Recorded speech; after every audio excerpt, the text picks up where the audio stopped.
everyone, welcome back to my Let's Play of the Great Ace Attorney Chronicles. When we last left off, we started the investigation of, what the heck was his name? Mr. Windibank, who was found dead in the storeroom of his pawnbrokery, that door in the back, with, Gina knocked out next to him.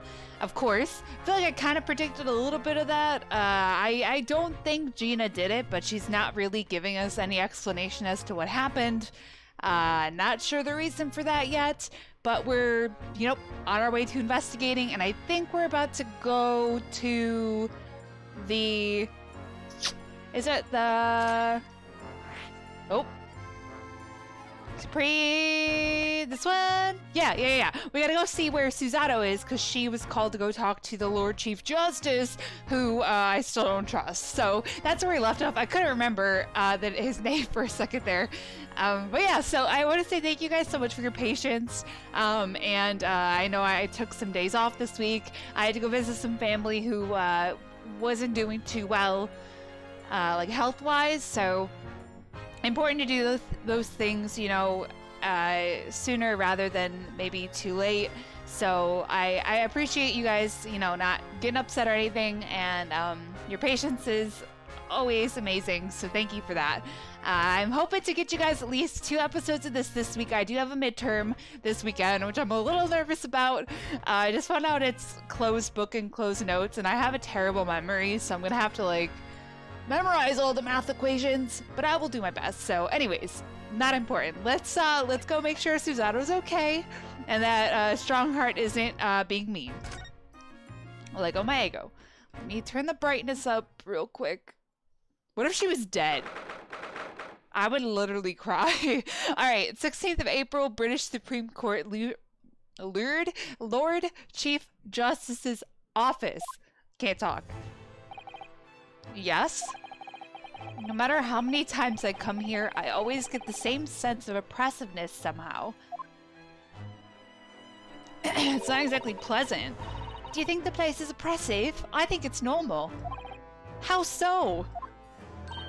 I mean, look at that suit of armor over there. You can't take that seriously, can you? Maybe he thinks the same about you. What? Are you... Wait, oh, she's saying it's silly? Oh, yeah, it is kind of extreme. So everything is clear with regards to tomorrow's arrangements, I trust. Yes, thank you very much. I'm guessing? Oh, yeah, okay. There they are, Susato-san and Lord Strongheart. I wonder what they're talking about. They both look very serious. Very good. There is nothing further to discuss. You may return to your lodgings. No doubt you have much to do in preparation for your return to your homeland. Return? Wait, what did he just say? Your return to your homeland? Susato-san? Oh shit.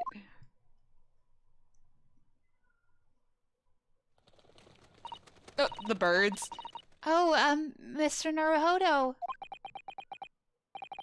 What was all that about? Oh my god, I have to clear my throat. Mr. Naruhodo, thank you for coming to collect your colleague.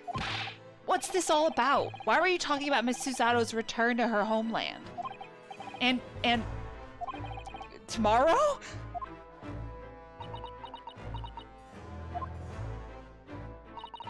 Tomorrow? But what about Jenny's trial? You mean she's been formally charged now? Oh dear. What the heck? Yeah, oh, nope. Yeah, I just leave. I'm like, bye. Okay, hold on. Returning to our homeland. Miss Susato, what's all this about? Oh, please don't concern yourself, Mr. Naruhodo. It's only me going back to Japan. Your life here can continue just as it had. That's not what I asked! I can't do this without you, girl! What happened? Why are you leaving? It's my father. He's fallen ill. Oh no! Professor Mikotoba?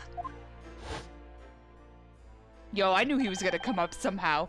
If I may. Oh yes, sorry. You must be the defendant. Ryunosuke Naruhodo, I believe. Yes, that's right.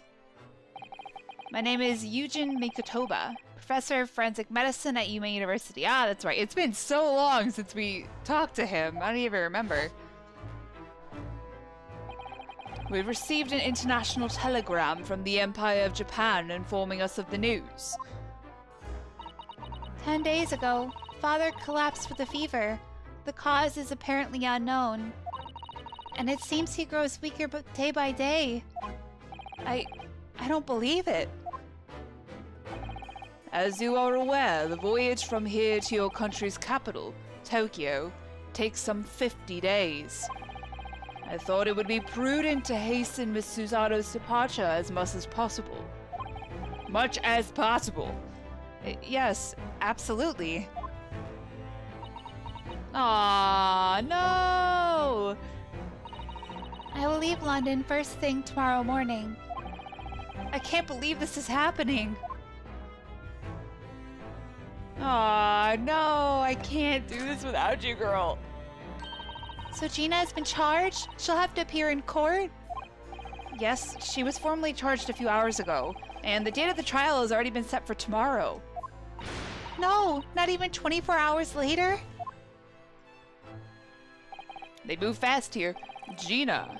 Ah, the Lestrade girl and the murder of the Baker Street pawnbroker. Yes.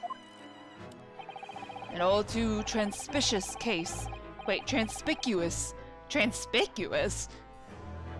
Do I know what that means? Obvious, maybe? The pickpocket was clearly disturbed mid-robbery and shot the man in a panic. No, the art is overstretched as it is without wasting time on these open and shut cases. It's not wasting time. Ginny would never do something like that.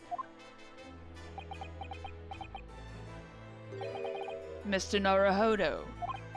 Oh, yes, Lord Strongheart. In deference of your fine services to date, I shall overlook this young girl's insolence.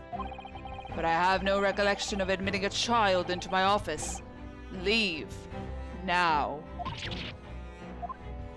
What? Of course, Lord Strongheart. Criminals will tell the most palpable lies in order to evade justice. The police can ill afford the time it takes to unravel all their untruths. Meanwhile, more crimes are perpetrated.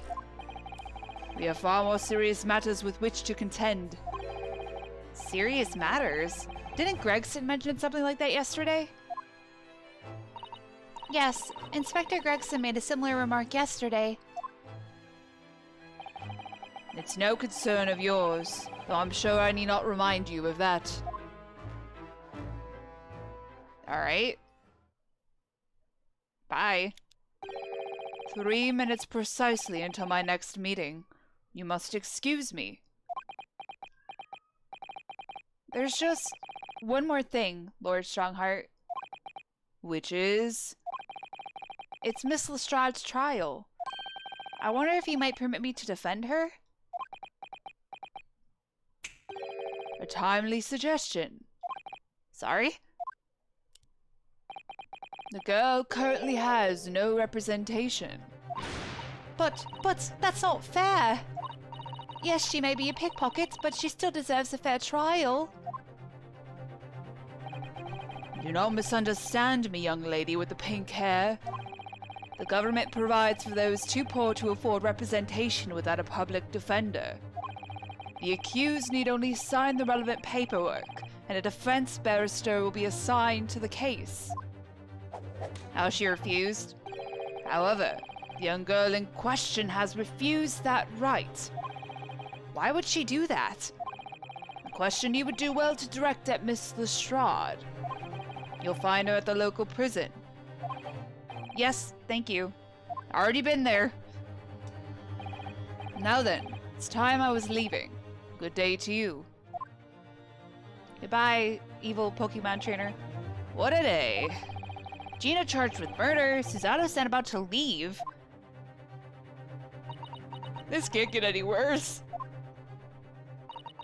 Come, Mr. Naruhodo. Iris, we must make haste.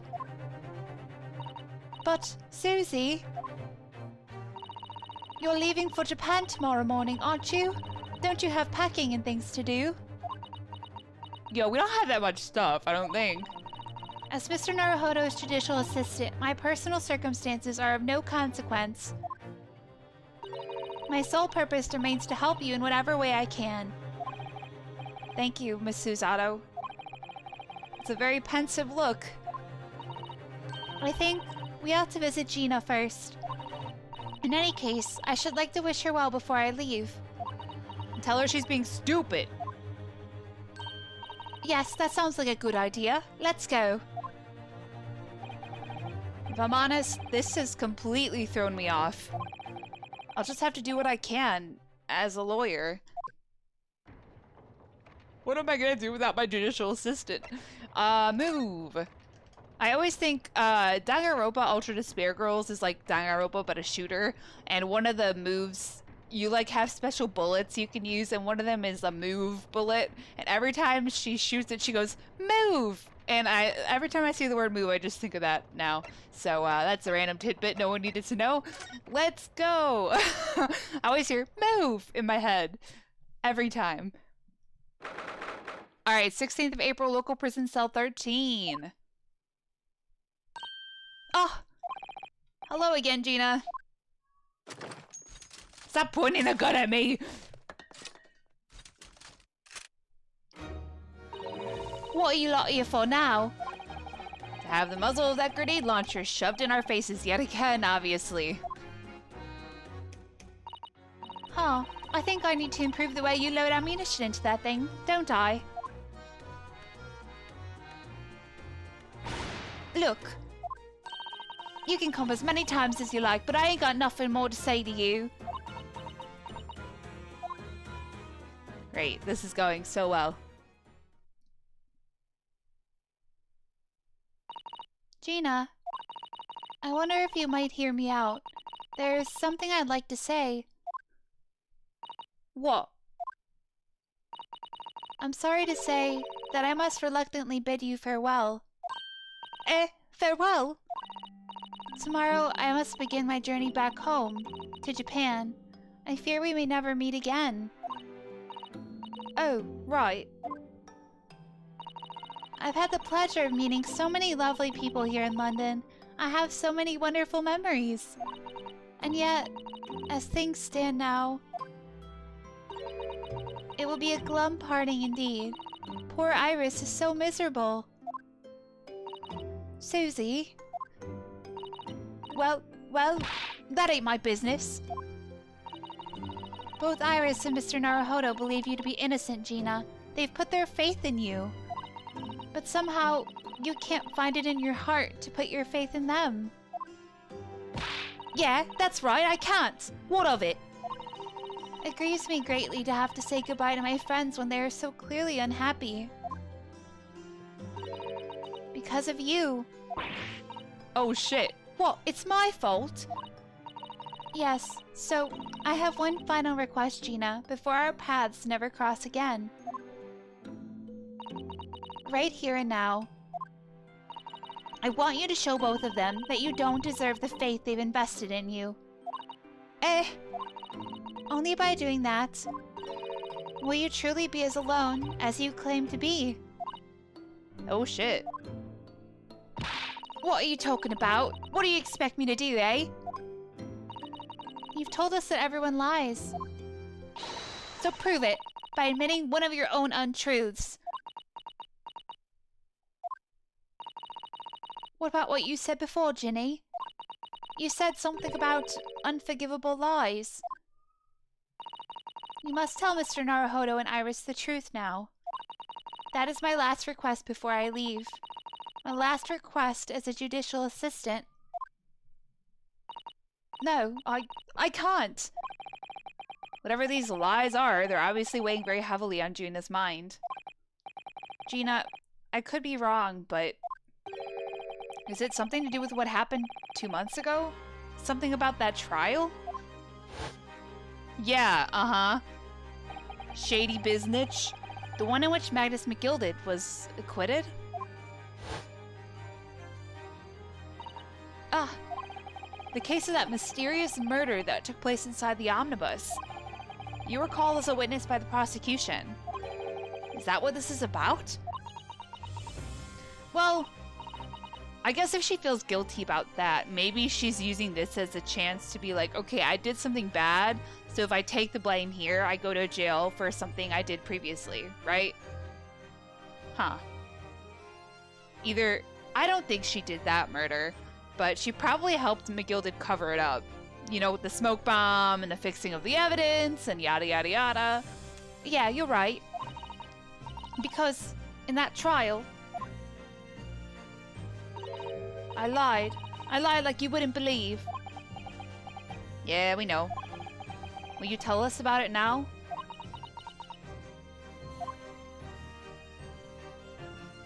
Yo, is she gonna? I was expecting like, no, you bitch. Trial 2 months ago. Like you said, it all happened 2 months ago. Coppers got hold of me and shoved me in the witness stand.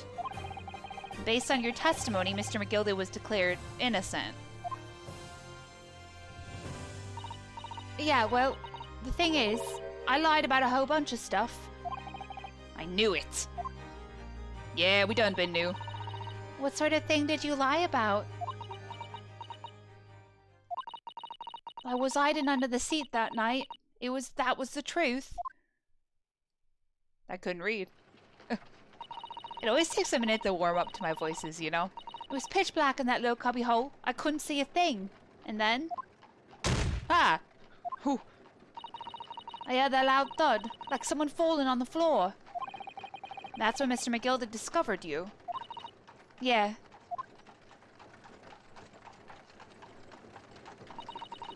He pulled me out from under the seat and sat me next to the dead man. Oh shit, what?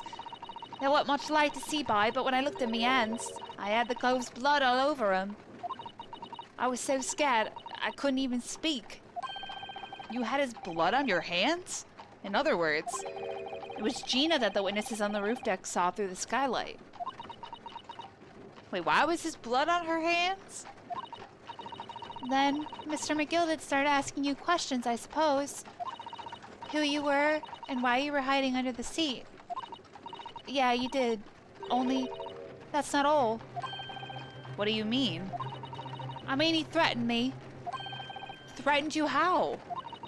He made me swear about what I'd seen and what I'd heard. And about what he was gonna do after the cove was found dead. He made me swear I wouldn't tell no one about any of it. If I did that, he said he'd let me scarper before the coppers showed up.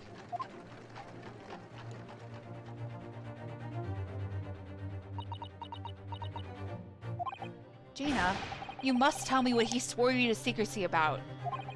What you saw, what you heard, everything.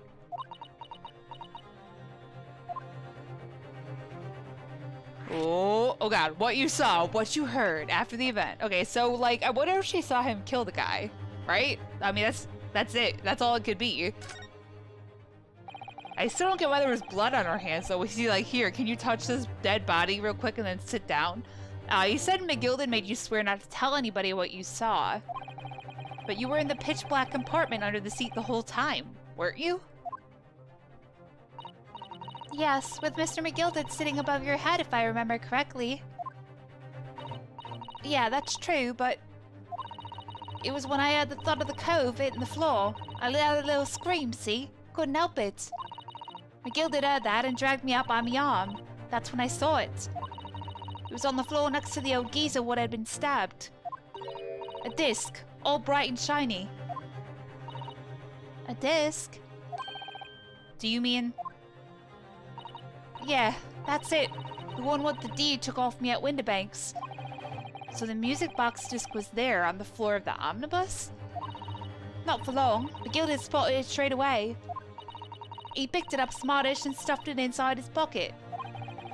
So that disc was in the omnibus 2 months ago at the seat of Mr. Mason's murder. And the bog trotter told me. I went to mutter a word about it to no one. Okay. because it was so dark under that seat in the cab. I was straining my ears the whole time. After a while, I heard the door and footsteps inside the cabin. Presumably that was McGilded getting on board. Nah, not only him. Oh. Because I could definitely make out the footsteps of two people. Oh, it was him and the victim? In that case, it would seem likely that it was Mr. McGilded and the victim. Mr. Thrice-Fired Mason. In his testimony during the trial, Mr. McGilded claimed he slept during the carriage ride. Yeah, uh-huh. Whenever I'm in a carriage, I'm taken with a fierce tiredness, and I always succumb to it. Lies. And your own testimony, Gina, supported his. All I could hear was the Irishman snoring. Okay. Yeah, that wasn't exactly true. Neither of them was asleep. I could hear him talking the whole time in low voices. What? What were they talking about? Sorry, I don't know. Sound of the horses and the wheels was too loud. And that still tells us something. Mr. McGilded and the victim knew each other.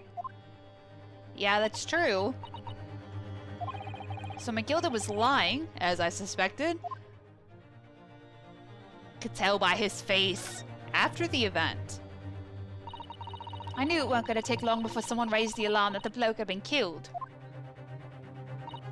Yes, you were quite right. The other passengers on the roof deck noticed very quickly. So when the cab came to a stop, McGilded told me to hide back under the seat again. I climbed in and waited. The two cows from up top ran off to get the coppers. Yes, Mr. Fairplay and Mr. First. Right, and after they'd gone, McGilded asked the driver to do him a favor. A favor?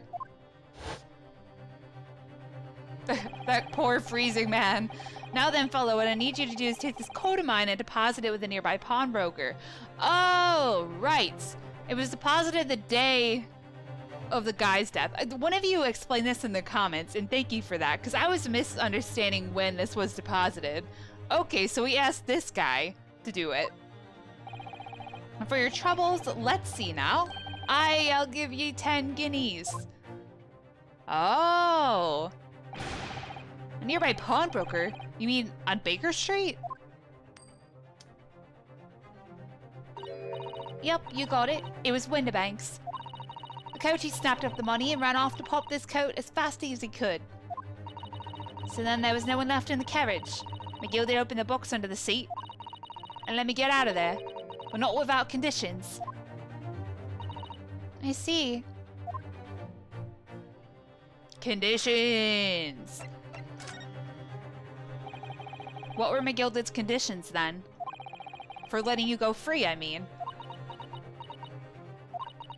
Not telling a soul, not for anything, about what I saw and what I heard. And there was something else as well. There's more? Yeah. This is the most important thing, he said.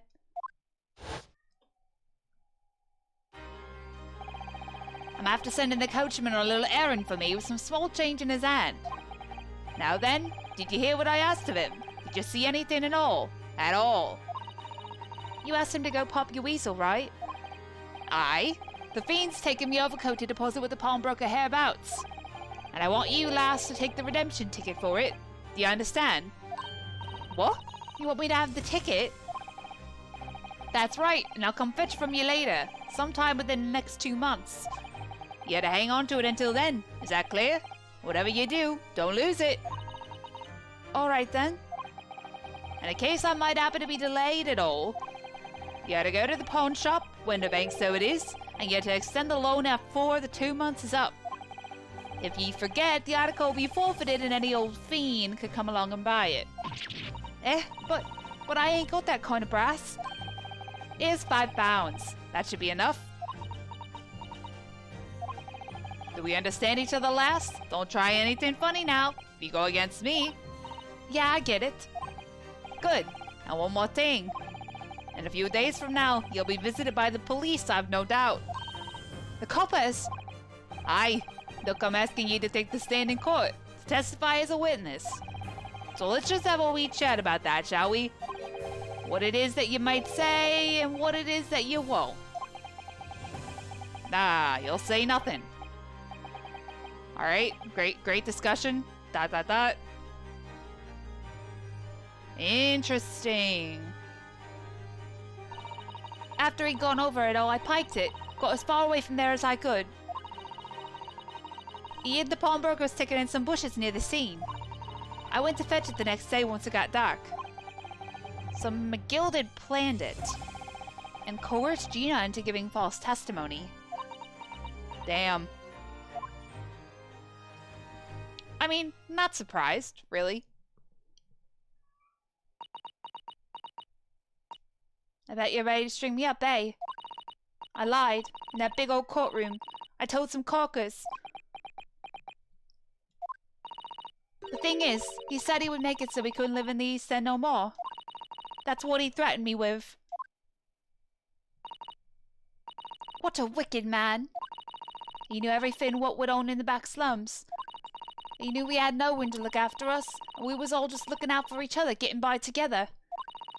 So you mean Mr. McGilded would have... In an heartbeat, he could have had the lot of us chased out of there if he'd wanted. And then where would we have gone, eh? Nowhere. That's where. So, I didn't have no choice. Ah. Thank you, Gina, for telling us everything. But I'm for it now, eh? Go on, admit it. You must be livid. Well, you can make amends by doing me a simple favor. A favor? What? Sign the representation papers for tomorrow's trial. Eh? If you don't actually want me to represent you in court, you can rip it up later. But we need that paperwork or we can't investigate. The police won't let us. Investigate what? The scene of the incident last night. Mr. Sholmes was shot, you see. You what? Hurley's having a big operation right now, Ginny. Is that bad? Is he gonna be alright? Sholmes is gonna be alright, right? That's why I want to investigate. For Mr. Sholmes' sake as much as anything. Right. So what you're saying is, if I sign that bit of paper, everyone's happy, is that it? Something like that. Miss Susato? Yes, of course. I have the representation papers here. Come on, Gina, homegirl. God, my cat is meowing outside the door. This is a heartfelt scene, cat. I don't need no one to stick up for me, though. No lawyer or nothing. Girl, I got your back. Don't even worry about it. Poor Ginny. She seems so lonely. Gina's representation papers. Paperwork signed by Gina to put me in charge of her defense. Showing this to Scotland Yard detectives gains us access to the crime scene. Yo. Well, at least this should mean we can investigate the scene at Windibanks now. Yes. And perhaps we can come back to visit Ginny when we're done there. Sure. I feel like we're finally oh, nope. I feel like we finally cracked Gina. She's opened up to us at last. Now I have her representation papers. No one else knows just what a responsibility that is. Anyway, for now it means Inspector Gregson can't stop us investigating at Windibanks. Thank God. Although, something tells me he's not going to be happy about it. He is a feisty, mustached, chip-eaten man. Very true. Verily. Alright, to be continued. I will save! Ah, is McGilded still alive? That's the question I want answered. But then who was in the carriage, right? Or the omnibus? I don't know. I'm not sure yet. 16th of April, 1:26 p.m., Windibanks Pawnbrokery. Here we are again at the scene of the crime. Oh, hey, what's up? Now to thrust these representation papers in Gregson's face and see what he makes of them. Hey, punk. Hello again, Inspector. Do you have a minute, please? What is it now? You should go home and get some rest. Here you are, Gregsy. Here are the representation papers. Your ladyship! Ow! I don't believe it! How the devil did you get that stubborn little ragabash to sign that? I salute you. That is good work, that is. I can see you've been very busy here as well. How about some tea? It's a special blend designed to relieve fatigue. Yo, this dude has a tea addiction. Glug, glug, glug. Take your time, dude. Ah, oh, lovely. Well, let's see now. Yes, yes! I hardly feel tired at all. I'm fit as a fiddle, your ladyship. Would it be alright if we investigated the scene of the crime, then? Do as you please. You know where it happened? Through that door behind the counter. Ah. Yes, the storeroom. That's where I discovered Mr. Windibank and Gina. You. Right, well, I'll be getting back to business then. Will you be investigating in the storeroom as well, Inspector? If I'm perfectly honest, we need to wrap this up before long. Can't afford to spend too much time on it. But there are so many articles to go through, it's taking forever, even with the lads working around the clock. Which is a problem, because there's another case the yard needs to investigate urgently. That must be what Lord Strongheart meant by far more serious matters before. So what I'm saying is, don't get under my feet, sunshine. Yeah, dude, whatever. Come then. Let us not waste any time. Investigation. Can I go in there? Pawnbrokery. Oh, do I just click on it? Oh, God. Oh, my God. Here we go. Let me in. Hello, I would like to investigate. Behind that door is the storeroom, isn't it? That's what Gregsy said. Yeah, you might want to stay out here, girl. Yes, and that's where I saw that dreadful scene last night. Through the little window in the door. You. That Danganronpa death scene.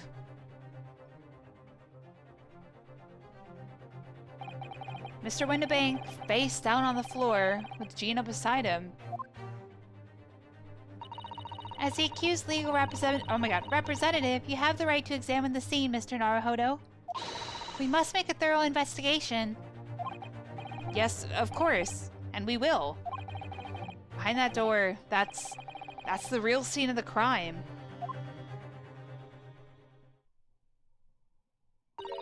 Don't worry, if there are clues in there, I'll find them. Yeah, let's bring the kid into the scene of the crime. That's a great idea. New location. Yo, poor Mr. Windibank. Very true. Do. Oh. 16th of April, Windibank's storeroom.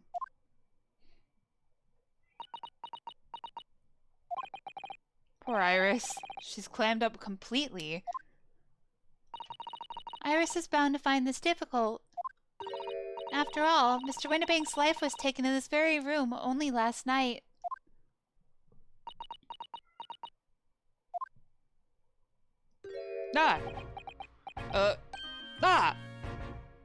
What? Okay. Wait, Inspector! What is it now, sunshine? You took one look at me and tried to run away. You think a Scotland Yard inspector would run away from some jumped-up little defense lawyer, do ya?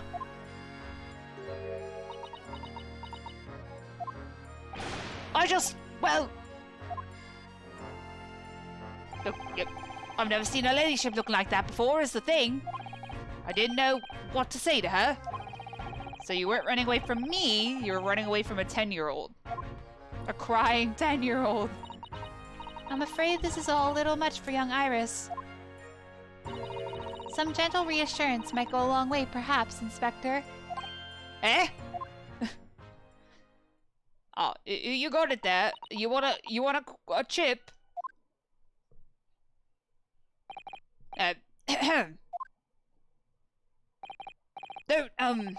Don't trouble yourself unduly, your ladyship. I mean, at least you're not dead, are you? Oh my god, Gregson. Jesus, Gregson! I don't think that went very well. Go sit somewhere. Whoa! Oh my god. Look, I'm in the middle of an investigation here, Sunshine, and I told you not to get under my feet. Okay. And we have investigating to do ourselves. Yes. I'd like to hear more of what the socially inept inspector has to say. Oh, Hurley. And inquire into how Mr. Sholm's operation is going. Oh yeah, we gotta check in on him at some point. Alright, before we start the investigation, I think I'm gonna call this an episode here. Eager to see where this goes. I think I'm really gonna be interested to see how this wraps into the first case, because that usually happens in the Phoenix, well, not maybe the first case, but usually there's some big wraparound in the Phoenix Wright games, or I guess the Ace Attorney games, which I appreciate. You know, it's always cool when it's like a big, there's like a bunch of little stories, but still a big overarching story. So we'll see if that happens here. It could be that somehow this is all related to McGilded still. Maybe he's still alive. This is probably related to the more serious case that Strongheart's concerned about, I'm sure. Or that'll be our last case. I don't know. So there's still a lot to see and a lot that I'm not sure how it's going to go yet. So hopefully it surprises us for the better. But thank you guys so much for watching. I hope you're still enjoying the series. As always, feel free to leave a like, comment, favorite, or subscribe, whatever you guys are feeling. And until the next time, lights off, dark out.